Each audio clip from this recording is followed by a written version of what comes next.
anticristão.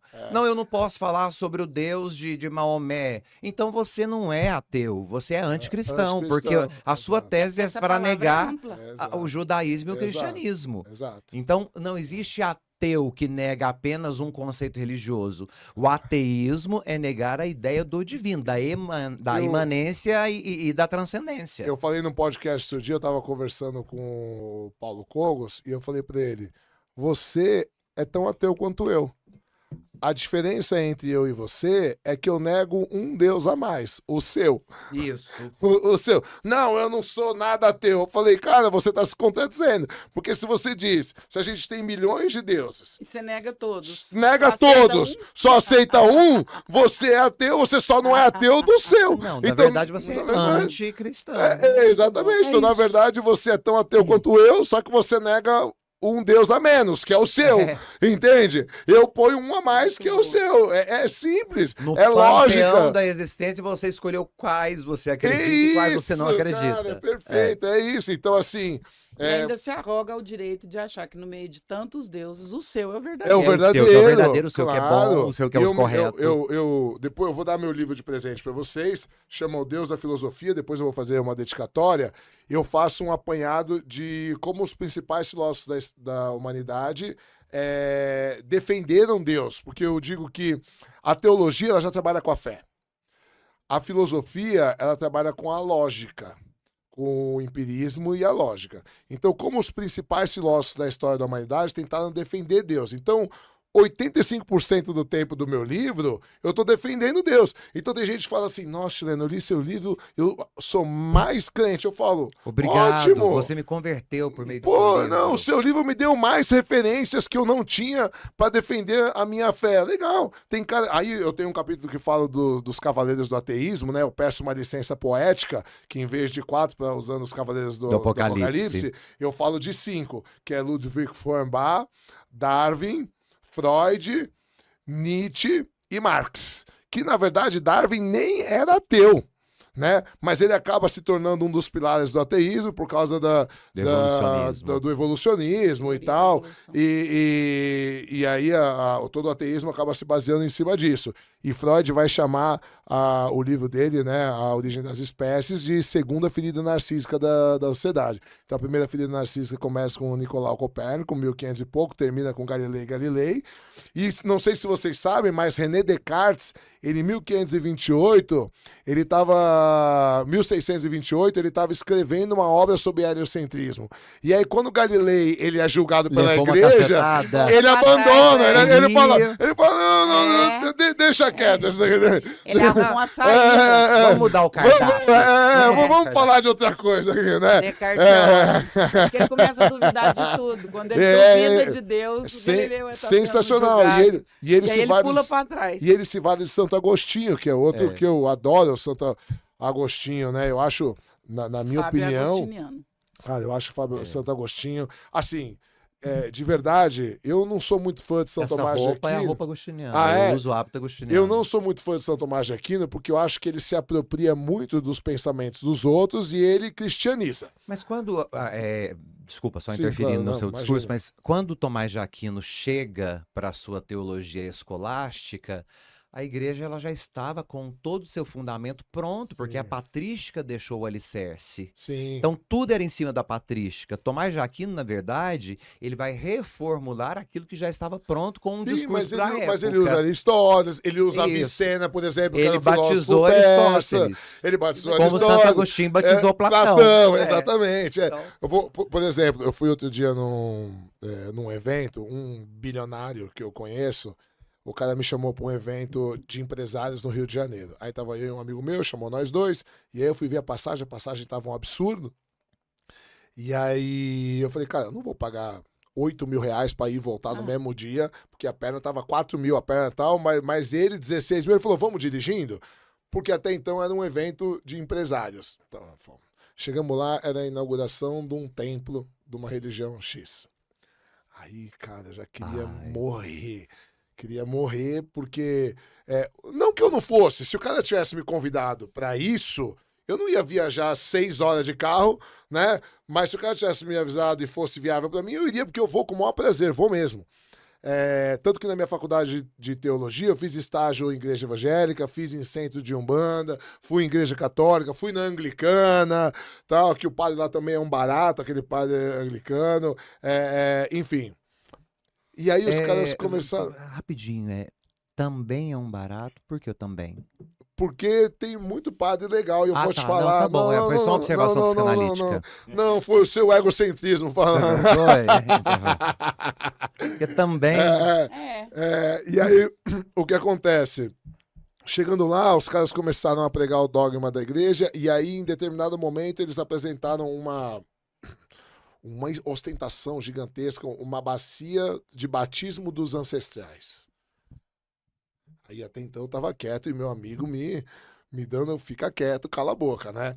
E eles, toda a doutrina da igreja tal, lá, e eu falei, mas para que serve o batismo dos ancestrais? Não, porque se seus ancestrais não conheceram a glória da igreja antes, tal, você pode batizar os seus parentes que já foram mortos para que eles... Aí eu falei assim, mas que parte que isso tá na Bíblia? Porque eu vou te falar... Tem em qualquer lugar do mundo. Porque assim, eu já li a Bíblia de capa a capa um monte de vezes, e eu... Aliás, uma passagem que me vem muito à mente nesse exato momento é Romanos 3:26, que diz que o salário pago pelo pecado é a morte. Então, pagou, morreu, acabou. Né? Não tem. Aí o cara. Aí daqui a pouco vieram chamar o apóstolo para falar comigo e tal. Eu falei, vamos fazer o seguinte: eu vou dar meu livro de presente para vocês. Eu tenho no carro, dá uma olhadinha, tal. Porque assim, as pessoas elas se prendem em dogmas, e aí isso que me irrita é o discurso, tá na Bíblia. Eu vejo um monte de absurdo, gente falando tá na Bíblia, e eu falo, tá bom, me mostra. Aonde está na Bíblia?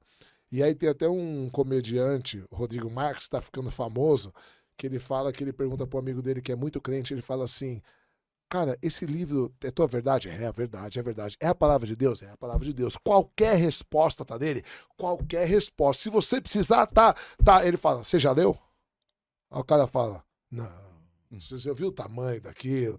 Não, ele fala, pô... São 73, aliás, são 73 livros. Senhor dos Anéis e Harry Potter, o cara já leu tudo. Aí ele fala que o pessoal tá mandando foto pra ele, ó, tô lendo aí. Ele fala, e a culpa é do comediante que faz piada da...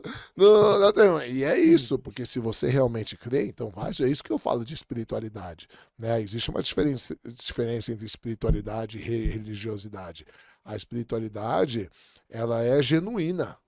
Você busca fora do dogma. E ela é uma experiência particular. A espiritualidade é uma experiência particular. Diferente da religião. A religião é coletiva. Ela é coletiva. Seja como uma manifestação de um viés moral, ético, social, ela é coletiva. Ou seja, até como um desvaneio. E eu gosto, uma coisa que você fala, padre, que você tem que comprar o pacote inteiro. Justamente. Que é a coisa que eu falo que o Brasil é o rei do sincretismo, né? Nossa, o cara fala, não, eu sou católico, não praticante. Eu falo, eu sou maratonista, não praticante. Eu também. Eu sou bodybuilder, não porque eu sou crossfiteiro. Aí o cara vai, pula 7 ondinhas, aí ele ouve o pastor lá, porque acha que não tem nada a ver, aí ele vai lá no centro tomar um passe, aí ele ouve o padre falar, confessa, esse cara não é porra nenhuma. Eu falo, na verdade é um personal God. É um Deus customizado. Ele fala assim, não, pra mim. Eu falo, não, pra você não. É o cliente da feira. Exatamente. Que vai passando de banco em banco, escolhendo só o que gosta. E aí eu vou mandar um beijo pra Luciana e pro Neto, que são padrinhos do meu filho. E eles são católicos de verdade. Não. São padrinhos de consideração, não são batizados, porque eu sou ateu, minha esposa é espírita. Mas mas é normal. Mas, por exemplo, ela é muito católica e ela escolheu ser católica. Sua esposa? Não, a madrinha do meu filho. Sua esposa é espírita. Minha esposa é espírita. Minha sogra é espírita. Minha esposa vai de vez em quando. É brasileira. É brasileira. Minha esposa é brasileira. Né? Minha sogra não. Minha sogra é ativa, vai, faz caridade, faz serviço, não sei e tal. Mas a madrinha do meu filho e o meu marido dela, eles são católicos de verdade. Eles cumprem os dogmas, eles vão na igreja.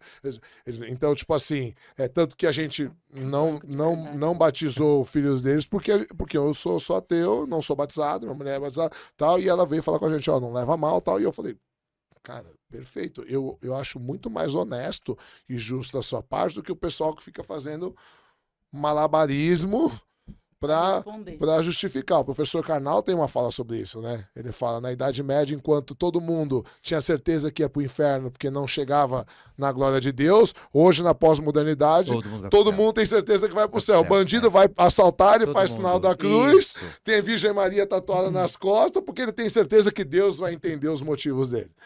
No final ele se arrepende e tá tudo certo. E tá tudo certo. Deixa eu fazer uma pergunta para vocês aí. Mas na área da psicanálise, como que foi esse ponto que vocês se juntaram e saíram do divã para montar o curso de vocês? Saindo um pouquinho dessa parte do cristianismo aí que a gente estava até agora, vocês podem falar um pouquinho disso daí? O pessoal está curioso, mandaram perguntas, mandaram a gente perguntar. E aí? Sobre o curso... Primeiro, como que surgiu a ideia, como surgiu a parceria? Conta tudo pra gente. A gente se conhece há mais de 20 anos. Certo. E somos muito próximos. Eu falo que os filhos da André parecem muito mais comigo do que com ela e com o marido dela. Fisicamente? Não, de personalidade. Por dentro é idêntico. Então, assim, a gente é muito, muito próximo e sempre caminhamos juntos, inclusive na área organizacional. Nós temos um trabalho em comum numa empresa e a gente sempre falou... Fábio, vamos fazer uma coisa juntos? Eu falava, Deia, nós precisamos fazer alguma coisa juntos. E a gente sempre trabalhou em conjunto com palestras empresariais, sempre. Então, sempre que a gente tinha essa oportunidade, falava, mas a gente podia fazer um trabalho diferencial. Vamos lançar um material nosso, um produto que seja só nosso, voltado para a psicanálise. Surgiu o livro que a gente está escrevendo, que depois você vai receber também, que ele vai fazer parte dessa nossa plataforma digital, que é o Código da Calma. Só que voltando com a palavra alma entre parênteses, né? Para a gente ter a ideia de alma como aquilo que é o movimento do ser, né? Trabalhando a psique. Então surge desse desejo de colocar no papel e transmitir para as pessoas aquilo que elas vão lá na nossa rede social, falam, você podia tanto nos ajudar falando sobre isso. André, você podia gravar alguma coisa sobre tal tema?